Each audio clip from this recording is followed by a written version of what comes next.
وما ارسلناک الا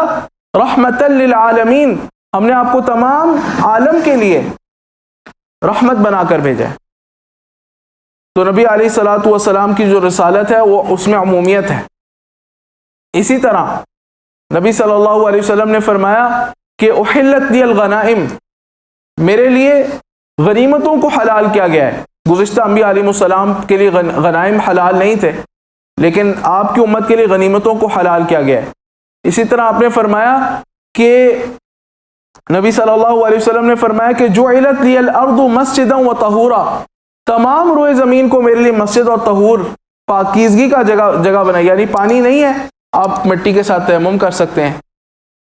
اور آپ تمام روئے زمین پر جہاں پر نجاست نہیں ہے آپ وہاں پر نماز پڑھ سکتے ہیں۔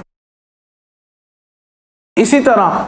نبی صلی اللہ علیہ وسلم نے فرمایا کہ وَخُتِمَ بِيَ النَّبِيُّونَ، میرے ذریعے سے انبیاء اور رسول علیہ السلام کے سلسلے کو ختم کیا گیا ہے، میں خاتم النبیین ہوں۔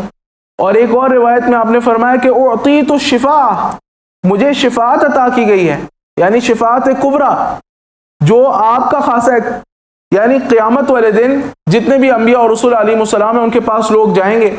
آدم علیہ السلام کے پاس جائیں گے، نوح علیہ السلام کے پاس جائیں گے، ابراہیم علیہ السلام کے پاس جائیں گے، موسیٰ علیہ السلام کے پاس جائیں گے، عیسیٰ علیہ السلام کے پاس جائیں گے، تمام انبیاء علیہ السلام کہیں گے نفسی نفسی، آج تو اللہ تعالیٰ اتنے غضب میں ہے کہ ہمیں ہمت نہیں ہے کہ ہم اس سے کلام کر سکیں، نفسی نفسی۔ لیکن جب نبی صلی اللہ علیہ وسلم کے پاس جائیں گے کہ آپ سفارش کریں، حساب شروع ہو، تو نبی صلی اللہ علیہ وسلم کہیں گے انا لہا انا لہا، میں ہی اس کے لیے ہوں، میں ہی اس کے لیے ہوں، میں کروں گا سفارش۔ پھر نبی صلی اللہ علیہ وسلم سجدے میں گر جائیں گے، اللہ سبحانہ و تعالیٰ کی حمد کریں گے۔ آپ نے فرمایا میں اس وقت اللہ تعالیٰ کی ایسے کلمات کے ساتھ حمد کروں گا جو میں آج نہیں جانتا، سبحان اللہ۔ اور پھر اللہ تعالیٰ کہے گا یا محمد ارفع رأسک، آپ اپنا سر اٹھائیں، آپ سفارش کریں، آپ کی سفارش قبول کی جائے گی۔ پھر نبی صلی اللہ علیہ وسلم کی سفارش سے حساب شروع ہوگا، یہ شفاعت کبریٰ ہے۔ پھر نبی صلی اللہ علیہ وسلم کا آپ کو جنت کا اعلیٰ ترین مقام وسیلہ ملے گا۔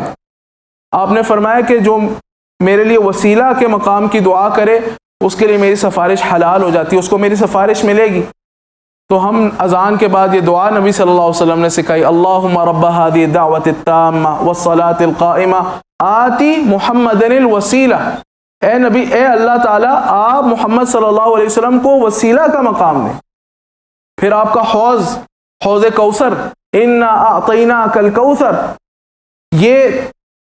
نبی صلی اللہ علیہ وسلم کا امتیاز ہے، اتنا بڑا حوض قیامت والے دن کسی نبی کا نہیں ہوگا، اور آپ حوض کوثر پر آنے والے اپنی امتیوں کو پانی پلائیں گے۔ اور پھر نبی صلی اللہ علیہ وسلم کی جو امت ہے، آپ نے فرمایا کہ میری امت میں 70,000 لوگ بغیر حساب اور عذاب کے جنت میں داخل ہوں گے۔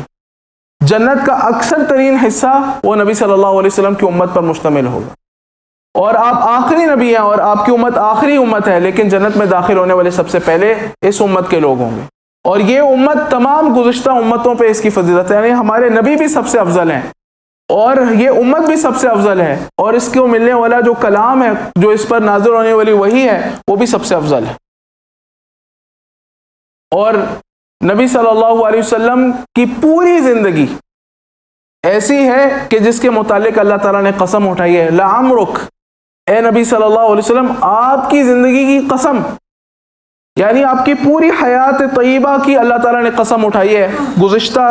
کسی بھی نبی کی اللہ تعالیٰ نے پوری زندگی کی قسم نہیں اٹھائی۔ اور آپ کی یہ شان ہے کہ اللہ تعالیٰ نے قرآن کریم میں کہیں پر بھی آپ کو آپ کے نام سے مخاطب نہیں کیا، یا محمد کہہ کر مخاطب نہیں کیا،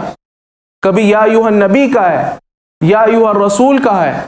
لیکن یا محمد نہیں کہا۔ لیکن گزشتہ انبیاء علیہ السلام کو ان کے نام سے پکارا ہے، یا آدم، یا نوح، یا ابراہیم۔ قرآن کریم میں متعدد آیات ہیں، اللہ تعالیٰ نے انبیاء علیہ السلام کو ان کے نام سے پکارا ہے، لیکن نبی صلی اللہ علیہ وسلم کو کہیں پر بھی یا محمد کہہ کر نہیں پکارا، یا ایھا الرسول، یا ایھا النبی کہہ کر خطاب کیا ہے، حتیٰ کہ خطاب میں آپ کا اکرام کیا گیا ہے۔ تو نبی علیہ الصلوۃ والسلام کے یہ چند خصائص میں نے آپ کو بیان کیے ہیں۔